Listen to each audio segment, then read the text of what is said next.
Last episode में हमने देखा था हांशन अभी के लिए फ्लावर सी में था, जहां पर उसे दो बीस्ट दिखाई पड़े थे, जिनमें से एक एडल्ट स्पाइडर बीस्ट था एंड दूसरा उसका बेबी स्पाइडर बीस्ट था, जो असल में इसी का बच्चा था। हांशन ने डिसाइड किया था कि वो बेबी स्पाइडर बीस्ट को मारेगा, क्योंकि वो एक सेकेंड जनरेशन का सुपर बीस्ट था। हांशन अगले कुछ ही हमलों में उसे मार देता है एंड उसे मारने पर हांशन को उसकी बीस्ट सोल भी हासिल हो जाती है। इस वजह से हाइंशन अभी के लिए बहुत ज़्यादा खुश था। अब आगे हाइंशन अपनी खुशी मना ही रहा था, लेकिन तभी अचानक से गुस्से से भरा हुआ वो एडल्ट स्पाइडर बीस्ट हाइंशन पर हमला करने आगे आ जाता है। वो अभी के लिए हद से ज़्यादा गुस्सा था, क्योंकि हाइंशन ने उसके बच्चे को मारा था। लेकिन ये देखकर भी हाइंशन डरता नहीं है। वो जल्दी से अपनी बॉडी के अंदर सिल्वर फॉक्स जैसे लाइटनिंग फ्लो करने लगता है एंड उसे अपने पंच पर इकट्ठा करना शुरू कर देता है। वो भी देखना चाहता था कि आखिर ये एडल्ट स्पाइडर बीस्ट इतना ज़्यादा पावरफुल है। हाइंशन ने पहले भी सुपर बीस्ट का सामना किया था। ऐसे में अभी के लिए हाइंशन को इससे बिल्कुल भी डर नहीं लग रहा था। हाइंशन के हाथों में उसकी ग्रेट थंडर बॉक्सिंग रेडी हो ही रही थी, लेकिन तभी अचानक से हाइंशन का मेंटल कंट्रोल उसके हाथों से छूट जाता है। अभी के लिए हाइंशन का माइंड उसके कंट्रोल से बाहर चला गया था। कुछ पलों के लिए पूरी तरह से सुन्न हो गया था। उसकी बॉडी अभी के लिए उसके कंट्रोल में नहीं थी। लेकिन तभी अचानक से उसकी बॉडी के अंदर आई जेट स्किन फ्लो होती है एंड हाइंशन दोबारा से होश में आ जाता है। तभी वो देखता है कि अभी के लिए उस स्पाइडर हाइंशन की तरफ ही घूर रही है एंड जैसे ही हाइंशन उसकी आंखों में देखता है, हाइंशन का माइंड उसके कंट्रोल से बाहर चला जाता है। इससे हाइंशन ये तो समझ गया था कि स्पाइडर के पास दूसरों को हिप्नोटाइज करने की एबिलिटी है एंड अगर हाइंशन को इसे हराना है तो हाइंशन को इसकी आंखों में देखना बंद करना होगा। लेकिन ये सोचते सोचते हाइंशन दोबारा से गलती कर देता है। वो दोबारा से स्पाइडर की आंखों में देख लेता है एंड दोबारा से हिप्नोटाइज हो जाता है। इसी का फायदा उठाकर उस स्पाइडर हाइंशन पर हमला करने आती है। लेकिन हाइंशन का माइंड अभी के लिए काफी ज्यादा स्ट्रांग था, इसलिए वो तुरंत उसके हिप्नोटिज्म से बाहर आ गया था। लेकिन स्पाइडर इतने पर ही नहीं रुकता है। वो एक के बाद एक हाइंशन पर कई सारे हमले करता है, लेकिन हाइंशन बहुत इजीली उन सभी हमलों को डॉज कर देता है। अच्छी बात ये थी कि क्रिस्टल क्लैन में मिले हुए क्रिस्टल्स का यूज कर कर हाइंशन ने अपने माइंड को और ज़्यादा स्ट्रॉन्ग कर लिया था। साथ ही साथ उसके पास आइस जेट स्किन थी, जो उसे हर तरह के हिप्नोटिज्म से बचाती थी। वरना आज तो हाइंशन इस स्पाइडर के हाथों जरूर मारा जाता। हाइंशन ये तो समझ गया था कि वो इतनी आसानी से तो इस स्पाइडर को नहीं हरा पाएगा, इसलिए वो वॉर एंजल को इसे रोकने का ऑर्डर देता है एंड जल्दी से उस स्पाइडर से दूर आकर एक मौके की तलाश में लग जाता है। वो अभी के लिए अपनी आंखें खोलकर तो इससे नहीं लड़ सकता था। ऐसे में हाइंशन को पीकॉक क्रॉसबो का यूज कर कर ही इससे लड़ना था। हाइंशन अपनी आंखें बंद कर लेता है एंड जल्दी से एक के बाद एक कुछ एरो स्पाइडर की तरफ शूट कर देता है। हाइंशन ने अपना मिस्टीरियस मंत्र एक्टिवेट कर रखा था। ऐसे में हाइंशन को अभी के लिए पता था कि उस स्पाइडर कहाँ पर थी। हाइंशन के एरोस तेजी से स्पाइडर की तरफ बढ़ रहे थे। वो स्पाइडर इन्हें डॉज तो करना चाहता था, लेकिन इनकी स्पीड बहुत ज़्यादा थी। ऐसे में उस स्पाइडर चाहकर भी इन्हें डॉज नहीं कर पाता है एंड ये जाकर उस स्पाइडर को लग जाते हैं, जिस वजह से स्पाइडर बहुत ज़्यादा घायल हो जाता है। तभी हाइंशन वॉर एंजल को स्पाइडर पर दूसरा हमला करने का ऑर्डर देता है। वॉर एंजल एक जोरदार हमला करती है एंड उसके एक ही हमले में स्पाइडर मारा जाता है।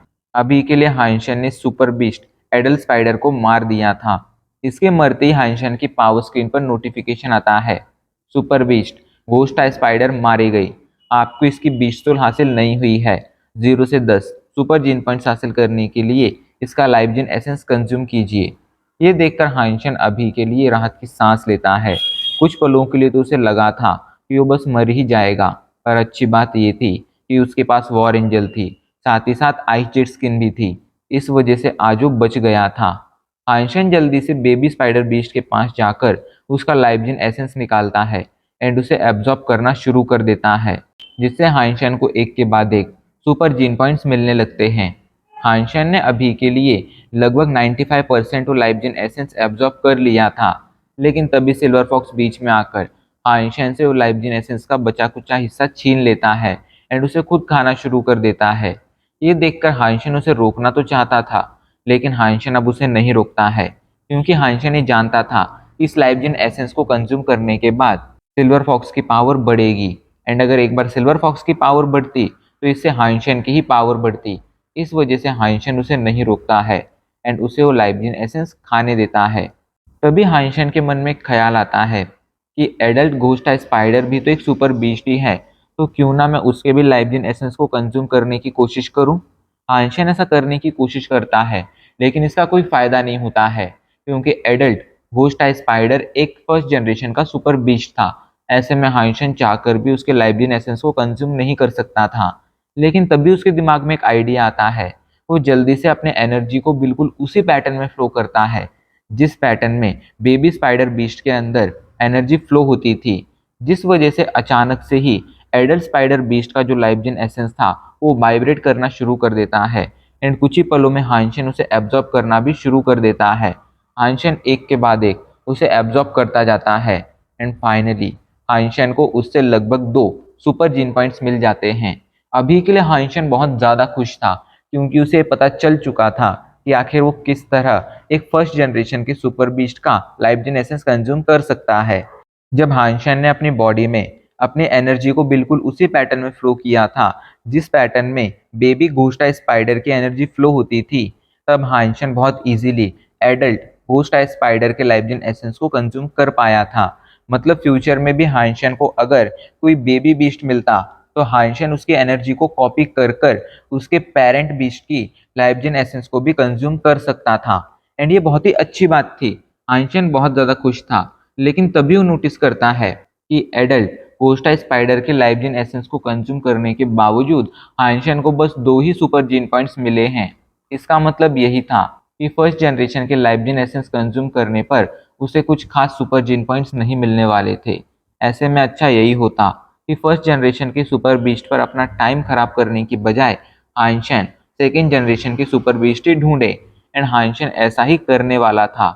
हाइंशन अपने ख्यालों में गुम था। इधर वॉर एंजल के पास मौजूद शेल से वो आइस फेरी बाहर आती है एंड वहां मौजूद बेबी स्पाइडर बीस्ट की बॉडी को खाना शुरू कर देती है। ये देखकर अभी के लिए हाइंशन को गुस्सा आने लगा था। ये फेरी उसके साथ काफी टाइम से थी, लेकिन ये कभी भी उसकी मदद नहीं करती थी। एंड में जब हाइंशन किसी सुपर बीस्ट को मार देता था, तब ये बस उसकी बॉडी खाने के लिए आ जाती थी। मतलब अभी के लिए ये हाइंशन के किसी काम नहीं आ रही थी, उल्टा यही हाइंशन का फायदा उठा रही थी। एंड ये बात हाइंशन को बिल्कुल पसंद नहीं आ रही थी। उसने डिसाइड किया था कि अब इस आइस फेरी को मारने की कोशिश करेगा। वो जल्दी से अपने चेहरे पर एक मुस्कान लाता है एंड आइस फेरी को अपने पास बुलाता है। हाइंशन पहले भी ऐसा कर चुका था, इसलिए आइस फेरी को ऐसा लगता है कि हाइंशन बस उसके साथ खेलना चाहता है, इसलिए उसे अपने पास बुला रहा है। वो जाकर हाइंशन के हाथों पर बैठ जाती है, लेकिन तभी अचानक से हाइंशन अपने मिस्टीरियस मंत्रा को एक्टिवेट करता है एंड जल्दी से अपनी बॉडी के अंदर अपनी एनर्जी उसी पैटर्न में फ्लो करता है जिस पैटर्न में घोस्ट स्पाइडर के अंदर उसकी एनर्जी फ्लो होती थी, जिस वजह से हाइंशन की आंखों में हिप्नोटिज्म की पावर आ जाती है। हाइंशन जल्दी से आइस फेरी की तरफ देखता है एंड जैसे ही आइस फेरी हाइंशन की आंखों में देखती है, वो हिप्नोटाइज होने लगती है।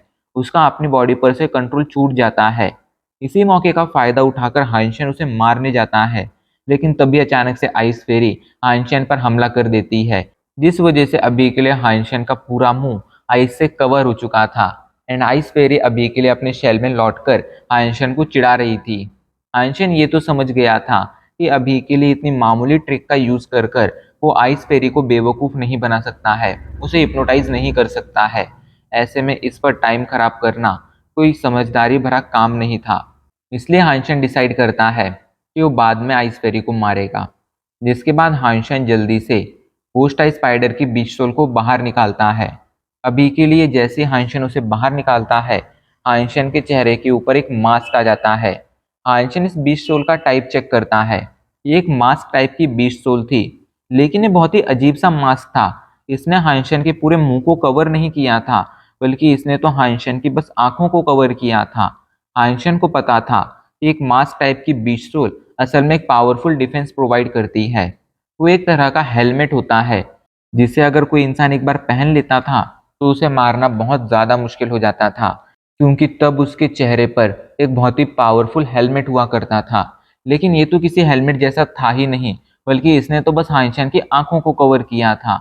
ऐसे में ये भला किस काम का था? ये तो हाइंशन को कोई पावरफुल डिफेंस भी प्रोवाइड नहीं कर रहा था। यही बात हाइंशन को समझ नहीं आ रही थी।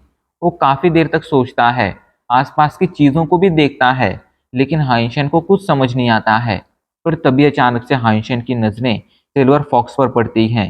जैसे ही हाइंशन सिल्वर फॉक्स को देखता है, तो सिल्वर फॉक्स अभी के लिए उसे एक रेड कलर की फ्लेम में कवर्ड दिखाई पड़ता है। हाइंशन सोच में पड़ गया था कि आखिर ये रेड कलर की फ्लेम क्या है एंड सिल्वर फॉक्स मुझे लाल लाल सा क्यों दिख रहा है। पर थोड़ी देर तक सोचने के बाद हाइंशन ने समझ जाता है कि वो रेड कलर की फ्लेम असल में सिल्वर फॉक्स की लाइफ फोर्स है। हाइंशन इस मास्क का यूज कर कर दूसरों की लाइफ फोर्स को देख सकता था। ये चीज कमाल की थी, क्योंकि ऐसा कर कर हाइंशन ने पता लगा सकता था कि उसके सामने मौजूद इंसान कितना ज्यादा पावरफुल है। साथ ही साथ उसके सामने मौजूद बीस्ट कौन से टाइप का है, वो एक स्केटबर्ड रैंक का बीस्ट है, या एक म्यूटेंट रैंक का बीस्ट है, एक सुपर बीस्ट है। लेकिन ये एबिलिटी उसके इतने भी काम की नहीं थी, क्योंकि ये काम तो हाइंशन मिस्टीरियस मंत्रा के साथ भी कर सकता था। ऐसे में हाइंशन को समझ नहीं आ रहा था कि आखिर उसे इस मास्क का यूज क्या समझना चाहिए। तभी हाइंशन देखता है कि आसपास बहुत सारी मक्खियां उड़ रही हैं। थोड़ा सोचकर हाइंशन ने डिसाइड करता है कि वो घोस्ट आई स्पाइडर के एनर्जी फ्लो के साथ इस मास्क का यूज करेगा। यही सोचकर हाइंशन अपने एनर्जी को बिल्कुल उसी पैटर्न में फ्लो करता है जिस पैटर्न में घोस्ट आई स्पाइडर के अंदर उसकी एनर्जी फ्लो होती थी। साथ ही साथ हाइंशन इस मास्क का यूज भी करता है, जिस वजह से जैसे ही अब हाइंशन इस बार इस मास्क के जरिए बाहरी दुनिया को देखता है, तो उसकी आंखें खुली की खुली रह जाती हैं।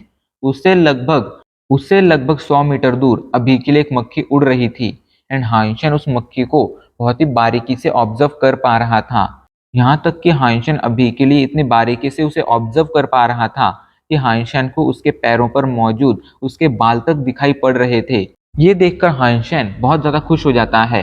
वो जल्दी से आसपास देखना शुरू कर देता है एंड थोड़ी देर में उसे समझ आता है कि वो लगभग आसपास के 1 किलोमीटर के एरिया में मौजूद हर एक चीज़ को बारीकी से ऑब्जर्व कर सकता था।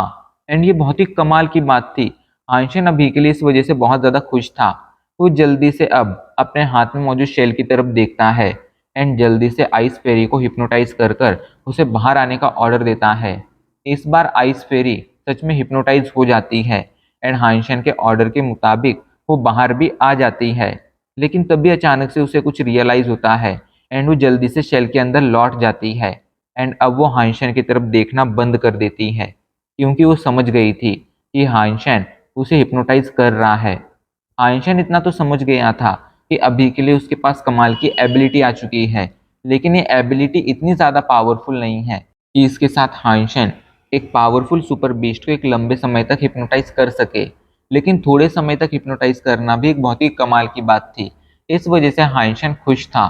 यहाँ पर आज उसे बहुत कुछ मिल चुका था, लेकिन इसका मतलब ये नहीं था कि हाइंशन अभी के लिए यहाँ से जाने वाला था। उसने डिसाइड कर लिया था कि वो उस रानी मधुमक्खी को मारने के बाद ही वहां से जाएगा, क्योंकि रानी मधुमक्खी को मारने के बाद उसे और ज्यादा बेनिफिट्स मिल सकते थे।